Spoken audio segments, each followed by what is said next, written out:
اپنے گھر کو جنت کیسے بنائیں؟ بسم اللہ الرحمن الرحیم۔ ہمیں سے ہر شخص کی یہ خواہش ہے کہ اس کا گھر جنت نظیر ہو جائے، یعنی اسے وہ راحت ملے کہ جس کی وہ تمنا رکھتا ہے۔ اپنے گھر کو پرسکون بنانے کے لیے انسان بہت سارے کام کرتا ہے۔ گھر کی تعمیر میں توجہ کرتا ہے، گھر میں رکھے ہوئے فرنیچر، دیگر ساز و سامان، اس میں بہتر سے بہتر کی تلاش کرتا ہے۔ گھر کو خوبصورت بنانے کے لیے اس کے رنگ و روغن، اس کے قالین، صوفے، پردے اور اس طرح کی تمام چیزیں، ان کو وہ تلاش کرتا ہے، اور جو اسے چیز اچھی لگتی ہے وہ اپنے گھر کو سجانے کے لیے اسے استعمال کرتا ہے۔ لیکن زندگی بھر کے تجربے یہ بتا رہے ہیں کہ انسان کو سکون اور راحت صرف ان چیزوں سے حاصل نہیں ہوتی۔ ان چیزوں کا سکون اور ان چیزوں کی راحت یقیناً موجود ہے، اس سے انکار نہیں کیا جا سکتا، لیکن اس سے بھی زیادہ جو اہم بات ہے وہ وہاں کے رہنے والے افراد ہیں۔ اگر اس گھر میں رہنے والے افراد ایک دوسرے کے ساتھ وابستہ ہیں، ایک دوسرے کے غم گسار ہیں، ایک دوسرے کے ساتھ مل کر زندگی بسر کرتے ہیں، ان کے دکھ درد میں، ان کی خوشیوں میں شریک ہوتے ہیں، ہر کام میں حصہ دار بنتے ہیں، تو ایسا گھرانہ سب سے زیادہ خوشگوار گھرانہ ہوگا، اور اسی کو ہی جنت نظیر گھر کہا جا سکتا ہے۔ گھر کے افراد کو ایک بہتر تعلق اور ایک بہتر رشتہ قائم رکھنے کے لیے چند باتوں کا خیال رکھنا چاہیے۔ سب سے پہلی بات کہ گھر میں جو جتنا بڑا ہے اس کی عزت، اس کی تکریم، اس کا احترام اتنا ہی زیادہ ہونا چاہیے۔ اسلام بھی یہی کہتا ہے، انسانیت بھی یہی کہتی ہے، اور ہزار ہا برس کے تجربے انسان کو یہی سکھاتے ہیں کہ جو گھر کا فرد زیادہ بڑا ہے اس کا تجربہ زیادہ ہے، باقی سب اس کی آل اولاد میں شامل ہوتے ہیں۔ اللہ نے تو باقاعدہ اس بات کا حکم دے دیا کہ لوگوں اللہ کے ساتھ کسی کو شریک نہ بناؤ، اور اس شرک جیسے بڑے گناہ کے بعد جس دوسرے بڑے گناہ کا تذکرہ کیا وہ والدین کے ساتھ بدتمیزی، والدین کی بدلحاظی اور ان کا خیال نہ رکھنا ہے، اور فرمایا کہ اپنے والدین کے ساتھ حسن سلوک کرو۔ تو والدین گھر کے سربراہ بنتے ہیں۔ اس اعتبار سے جس گھر میں والدین کی نعمت موجود ہے ان تمام لوگوں کو یہ غنیمت سمجھنا چاہیے، بلکہ یوں سمجھنا چاہیے کہ رحمت کے فرشتے مسلسل ان کے گھر میں موجود ہیں، اور اللہ تعالیٰ کی طرف سے کرم نوازیاں مسلسل ان پر سایہ فگن ہیں۔ دنیا میں ماں باپ سے زیادہ مخلص رشتہ کوئی اور نہیں ہو سکتا، نہ بیوی، نہ بچے، نہ کوئی اور یہ بھی انسانی تجربے بتا چکے۔ ماں باپ ایک ایسی نعمت اللہ رب العزت نے بنا رکھی ہے کہ جس سے زیادہ مخلص، جس سے زیادہ محبت کرنے والا کوئی اور نہیں ہو سکتا۔ ماں باپ اپنے بچوں کی راحت کے لیے، ان کی خوشی کے لیے اپنا سب کچھ نچھاور کر دیتے ہیں، اور اپنی تنہائیوں میں جتنی دعائیں ماں باپ اپنے بچوں کے لیے کر سکتے ہیں اتنی دعائیں کوئی اور نہیں کرتا ہوگا۔ شاید یہی وجہ ہے کہ اللہ رب العزت نے باقاعدہ اس بات کا حکم دیا اور فرمایا کہ باپ کی رضا میں اللہ کی رضا ہے، اور فرمایا کہ ماں کے قدموں تلے جنت کو رکھ دیا گیا ہے۔ اس وجہ سے جن کو اللہ رب العزت نے ماں باپ جیسی نعمت سے نوازا ہے انہیں غنیمت سمجھنا چاہیے۔ ماں باپ اپنے بچوں سے بہت سی چیزوں کا تقاضا نہیں کرتے، اگرچہ مختلف باتوں کے حوالے سے وہ رہنمائی ضرور کرتے ہیں، انہیں غلط اور صحیح کے بارے میں آگاہ ضرور کرتے ہیں، اور یہ صرف اور صرف اس وجہ سے ہوتی ہے کہ ماں باپ سے زیادہ محبت کرنے والا اور کوئی رشتہ موجود ہی نہیں ہے۔ اس لیے ان تمام بچوں کو یہ سمجھنا چاہیے کہ اگر ان کے ماں باپ انہیں کسی غلط بات سے منع کر رہے ہیں تو ناراض ہونے کے بجائے، اس پر پریشان ہونے کے بجائے انہیں شکر گزار ہونا چاہیے کہ گھر میں کوئی فرد ایسا موجود ہے جو ان کی بھلائی چاہتے ہوئے، ان کی خیرخواہی کرتے ہوئے، ان کا اچھا سوچتے ہوئے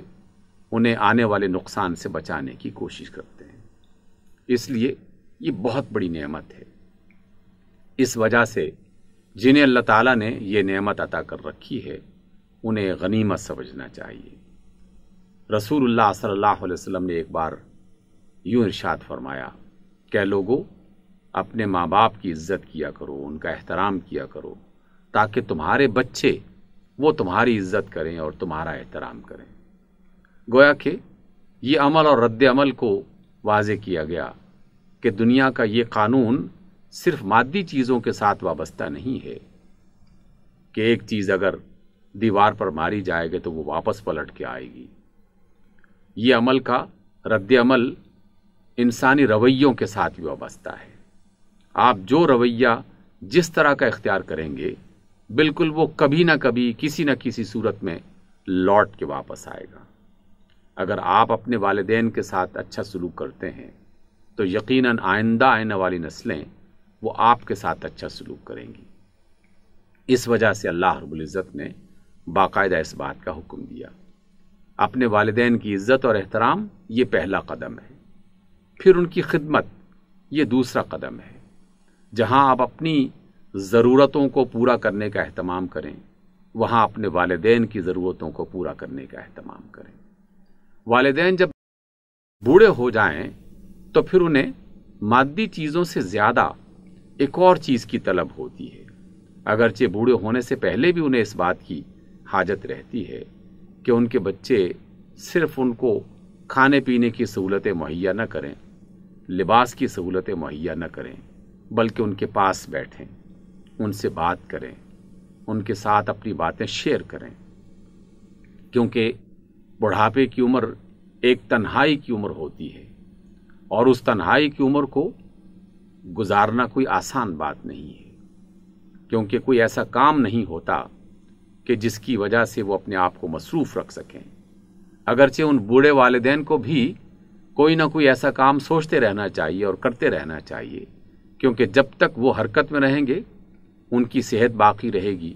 اور وہ گھر میں ایک پسندیدہ شخصیت کے طور پر یقیناً دیکھے جائیں گے اور پہچانے جائیں گے۔ یقیناً یہ سب سے بہتر بات ہے، لیکن اگر بیماری کے عالم میں، کمزوری کے عالم میں ماں باپ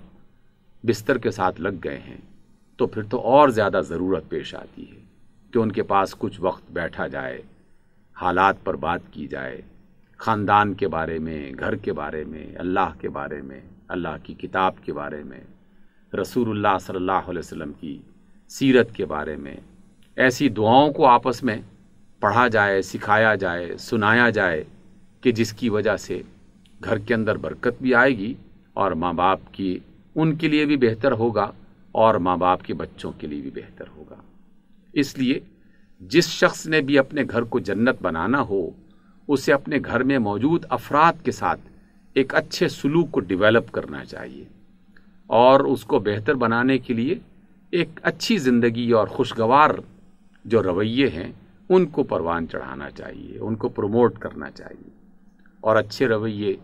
مسکراتے ہوئے ملنے کی صورت میں، ایک دوسرے کے غم اور دکھ میں شریک ہونے کی صورت میں، ایک دوسرے کی عزت اور احترام کرنے کی صورت میں، مختلف قسم کے کاموں میں ایک دوسرے کا ساتھ دینے کی صورت میں،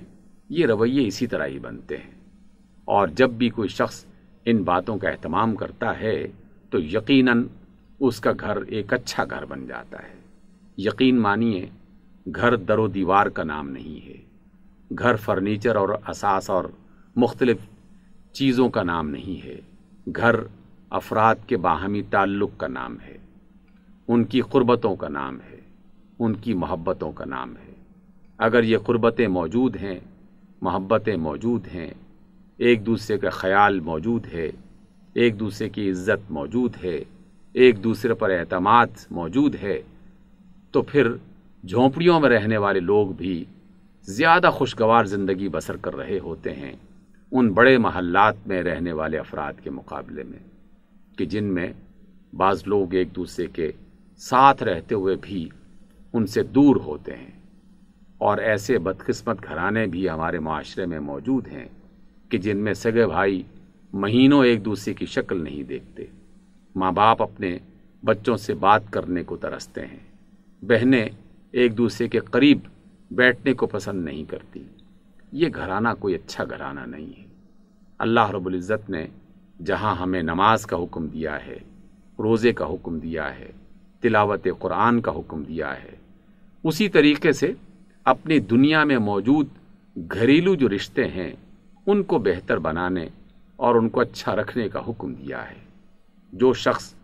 اپنے رشتوں کا خیال نہیں رکھتا وہ ایسا ہی ہے کہ جیسے وہ نماز ادا نہیں کر رہا، جیسے وہ روزہ فرض ہو چکا لیکن روزہ نہیں رکھ رہا۔ جس طرح اللہ تعالیٰ ان عبادات کے نہ کرنے سے ناراض ہوتا ہے، اس سے کہیں زیادہ اللہ تعالیٰ رشتوں کا خیال نہ رکھنے والے لوگوں سے ناراض ہوتا ہے۔ اپنے اللہ کو راضی کرنا چاہتے ہیں تو رمضان کی ان بابرکت ساعتوں میں، ان کے دن اور ان کی راتیں، اس میں ان باتوں پر غور کرنے کے لیے کوشش کیجیے اور صرف کیجیے، اور سوچئے کہ کہیں آپ کے کسی رویے سے آپ کے کسی گھر کو کوئی تکلیف تو نہیں پہنچ رہی، اور آپ کے کسی رویے سے آپ کے گھر میں کوئی خرابی تو نہیں پیدا ہو رہی۔ آئیے اپنے گھر کو جنت بنائیں، اپنے اللہ کو بھی راضی کریں اور اپنی دنیا کو بھی بہتر بنانے کی کوشش کریں۔